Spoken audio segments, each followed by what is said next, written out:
Muitas pessoas pensam que a história é apenas a narração sobre o passado.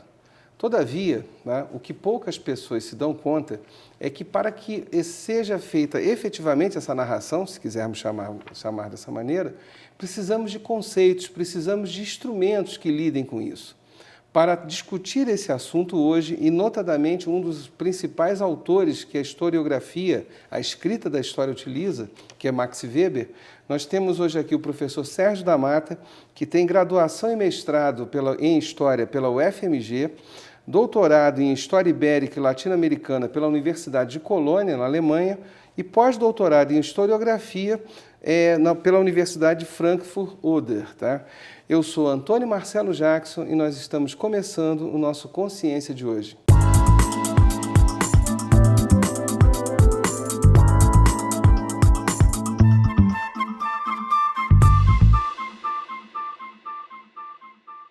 Bom, Sérgio, antes de mais nada, muito obrigado. Toda a nossa discussão é desse livro que o Sérgio está lançando, tá?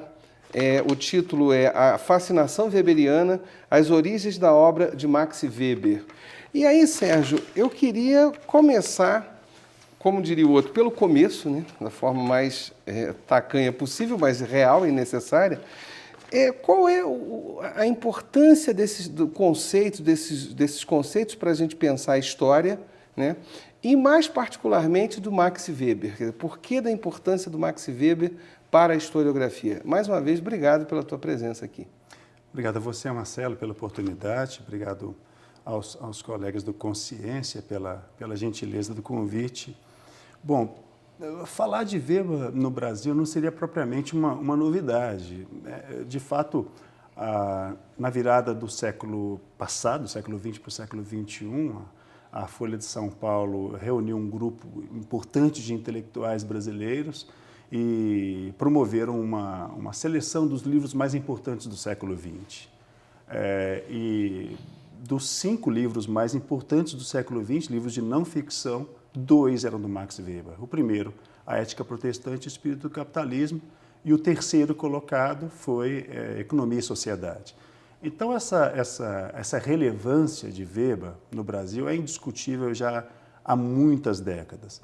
A grande questão, talvez, e nesse aspecto, a contribuição do livro me parece ter o seu lugar, é o fato de que, entre nós, historiadores, até o momento, Weber não tinha, talvez, recebido uma atenção necessária.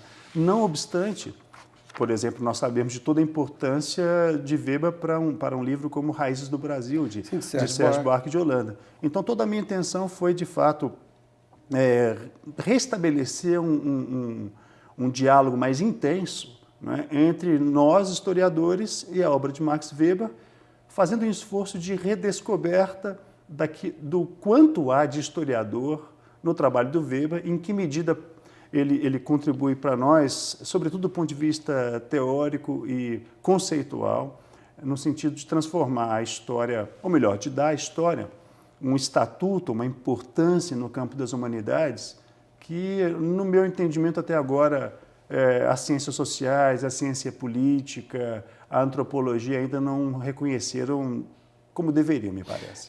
Sérgio, eu queria até interromper rapidamente, até para deixar claro para aquele que nos assiste, porque Weber, né, é um autor alemão, nascido no século XIX, falecido em 1920, né, se a minha memória não me trai, e é considerado um dos criadores da sociologia, né? Daí a sua fala de abertura aqui, chamar a atenção, quer dizer, do uso dos trabalhos que ele fez, dos conceitos que ele criou para a historiografia. Quer dizer, na medida em que ele é um autor, pelo menos é claro que a sua discussão vai caminhar para uma outra trilha, mas até prova contrária, digamos assim, para um leigo, ele, quais são os criadores da sociologia? Augusto Comte, Karl Marx, Emile Durkheim e Max Weber. O quarteto, alguns vão colocar o Georg Simmel, tal. Exato. Mas, quer dizer, e aí você chega e fala, olha, mas pera um instantinho, mas esse tal Max Weber tem uma importância gigantesca na historiografia, a começar pelo Sérgio Buarque de Holanda, que você lembrou bem, que é o Raízes do Brasil, e toda essa discussão, quer dizer, e aí vamos investir nisso, quer dizer, Por quê? Quer dizer, o Weber, então, ele talvez tivesse uma crise de identidade, ele queria ser historiador? Isso é uma questão muito importante. Falando em tom de brincadeira, evidentemente. Né? Isso. No caso do Weber, Marcelo, é de fato muito interessante. Diferentemente de outros dos autores que você mencionou, sobretudo o caso do Durkheim, talvez do Marx em alguma medida, Weber é um autor que a gente poderia chamar tranquilamente de um crossover. No sentido de que, veja bem, os estudos universitários dele foram em Direito. Uhum. A primeira cátedra na universidade como professor foi de Economia Política. E ele se notabilizou, né, como um autor clássico enquanto sociólogo. Então veja que era músico. Sim, ele tinha ele tem uma obra especificamente sobre isso. Verdade. Então esse é um aspecto que não é muito simples para se falar de Weber, mas o que o livro mostra, e ao meu ver de maneira muito bem documentada, já que uma parte grande do trabalho de investigação. A parte mais substantiva foi feita em arquivos alemães, inclusive com cartas inéditas do Weber, que eu encontrei no arquivo secreto da Prússia, que fica num dos bairros de Berlim, em Dahlem. Fiz pesquisas também em Heidelberg e na Academia de Ciências de Munique, onde há o pouco que restou da sua biblioteca pessoal. E o livro se concentra na primeira parte da sua carreira. O que a gente observa na primeira parte da carreira de Weber, que vai então dos estudos universitários até o ano de 1909, é que Weber é essencialmente o que? Ele é um historiador.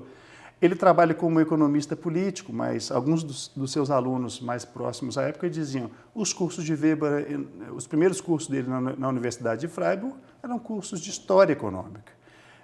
O próprio Weber vai várias vezes chamar a atenção por fato de que para ele a sociologia, disciplina com a qual ele não tinha a melhor das relações, quando ele se despede da cátedra em 1903 por questões de saúde, ele diz claramente, isso foi reproduzido por algumas pessoas, a maior parte, frase de Weber, a maior parte do que circula sob o nome de sociologia não passa de embuste, fecha aspas. Então veja que a relação com a disciplina era ambígua e ele via a sociologia como uma disciplina auxiliar para a história. E aí, nesse sentido, inequivocadamente, uma das obras fundamentais do Max Weber é o livro A Ética Protestante e o Espírito do Capitalismo. E aí eu pergunto, então, até pelo teu estudo que você fez aqui, como classificar esse livro? É um livro de história? É um livro de sociologia? O que ele é, no final das contas? Essa é uma pergunta muito boa, Marcelo. Olha, uma das coisas mais interessantes e que, embora isso já tenha sido, inclusive, publicado em português, a biografia que a esposa do Weber publicou em 1926, sua esposa Marianne Weber, há um trecho nessa biografia, uma carta, que eu, inclusive, reencontrei o original dessa carta no arquivo secreto da Prússia, diz o seguinte, em 1905, porque, na verdade, a Ética Protestante e o Espírito do Capitalismo são dois artigos, originalmente publicados em 1904 e a segunda parte em 1905. Em 1905, ele manda uma carta para o seu dileto amigo Heinrich Rickert, que era um filósofo importante, a quem ele era ligado, dizendo, em breve você receberá um ensaio que eu estou escrevendo, que é um estudo de história cultural, sobre a gênese da nossa civilização do trabalho. O mais curioso é que logo depois ele manda uma carta a um outro interlocutor, um outro amigo, em que ele diz, você receberá um ensaio meu que é um descarrilhamento no campo da teologia. A primeira, sim, né? Com certeza. A primeira vez em que Weber se refere à ética protestante e espírito do capitalismo como uma obra de sociologia é em 1912. Então, veja, a própria posição dele a respeito do que ele havia feito não era suficientemente clara, mas há um capítulo do livro em que eu faço um esforço de reconstrução e mostro como é que a primeira comunidade intelectual que reagiu à ética protestante, que teve interesse em debater, foi a comunidade de historiadores. Em 1906, no Congresso Alemão de Historiadores, Weber recebeu o convite para poder falar a respeito do seu estudo. Ele acabou não comparecendo por razões que não são muito claras. Então, você veja, de alguma maneira, a sociologia criou um mito de origem em torno desse trabalho. Eu acredito, em boa parte, esse mito à própria Marianne Weber, num certo momento, mas também autores como Raymond Aron, aqui no Brasil, O Perucci, por exemplo, foi um dos que incentivou muito essa ideia de que se trata de uma obra que demarca a passagem do Weber para a sociologia, mas o livro demonstra que não se trata em absoluto disso. Eu queria, até aproveitando aqui, até a falha é minha, mas aproveitar a sua presença, e é lógico, nem me arrisco a fazer isso. Você sintetizar do que trata o Ética Protestante? Para a pessoa que nunca ouviu falar, talvez tenha ouvido falar o nome do Weber, mas por que esse livro é tão escandaloso, quer dizer, o impacto tão forte, e até dessa segunda citação que você pensou aqui para a gente, dele falar, isso é um descarrilamento teológico, né, alguma coisa assim. Sintetiza, por favor, o Ética Protestante. Eu sei que você falaria aqui 15 horas seguidas, mas tenta aí fazer isso em 1 minuto. Na verdade, a ideia original é bastante simples. Weber, de alguma maneira, ele está polemizando com Marx. Não polemizando no sentido de que muitas vezes os marxistas têm uma visão errônea de Weber, no sentido de que ele quer suplantar Marx. Não, ele não quer fazer isso. Weber também está interessado na origem do capitalismo, enquanto um sistema, enquanto uma nova época na história do Ocidente. Mas ele quer mostrar, para além de Marx, que só se interessou essencialmente em mostrar as causas econômicas que levaram a esse processo, as chamadas relações sociais de produção, que levaram ao surgimento do capitalismo. Weber quer mostrar o seguinte: as ideias também foram importantes. Mas que espécie de ideia? Que tipo de ideia tornou o capitalismo possível? Também foi uma causa importante para ele. Não era a única causa, mas também foi uma causa importante.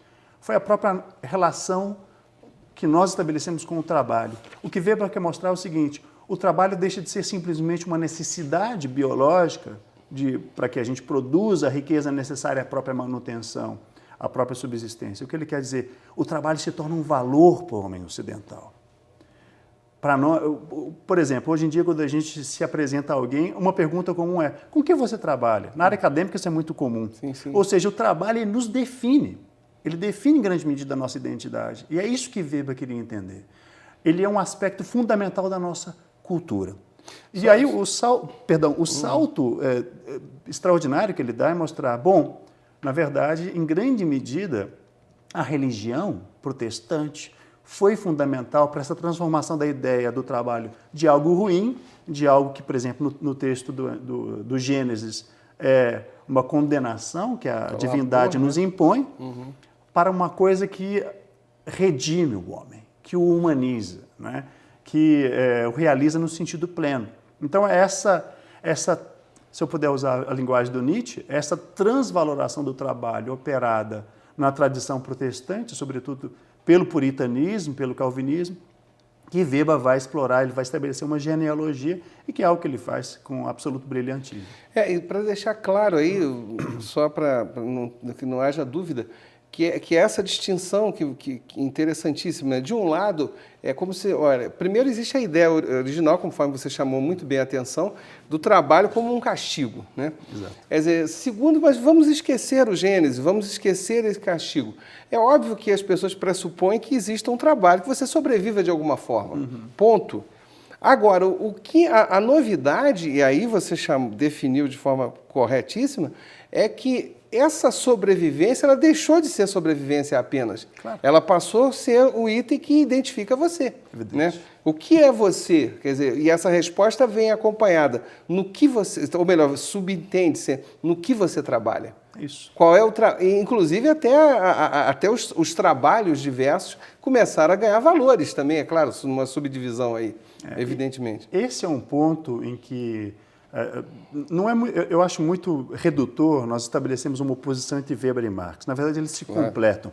Agora, se há um ponto que Weber percebeu de uma maneira maravilhosa e que Marx não, em absoluto, quis aceitar, é o seguinte: o trabalho se tornou para nós um valor no sentido de que nós, em grande medida, vivemos para trabalhar. Nós não trabalhamos apenas para viver. Ou seja, quando nós estabelecemos uma relação mais íntima com a sua vocação, e é por isso que Weber fala no trabalho como vocação, o termo vocação é muito importante para ele. O que isso significa? Na academia a gente observa isso, mas não só na academia. na vida empresarial, nos esportes. Quer dizer, você vive em função do seu trabalho.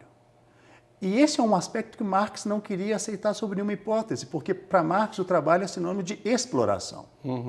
Essa outra dimensão cultural, subjetiva, ele estava longe de aceitar. E isso definitivamente foi algo que Weber explorou com maestria. Não, e com certeza, tanto que, só para a gente fechar, aquela ideia que tem hoje, né? Quer dizer, você tem que ser feliz também no seu trabalho. Evidente. Por favor, é uma coisa popular, uma coisa bem blasé, mas real. Claro, claro. Sérgio, olha, a conversa está muito boa, nós vamos ter que gravar outro programa, porque nem entramos no seu livro ainda. Quer dizer, então, olha, eu espero que vocês tenham gostado tanto quanto eu gostei disso aqui. Nós vamos ter que gravar um outro programa, com toda certeza, para a gente completar tudo que nós discutimos aqui. Sérgio, muito obrigado pela tua presença no programa de hoje. Gente, até o próximo Consciência. Tchau.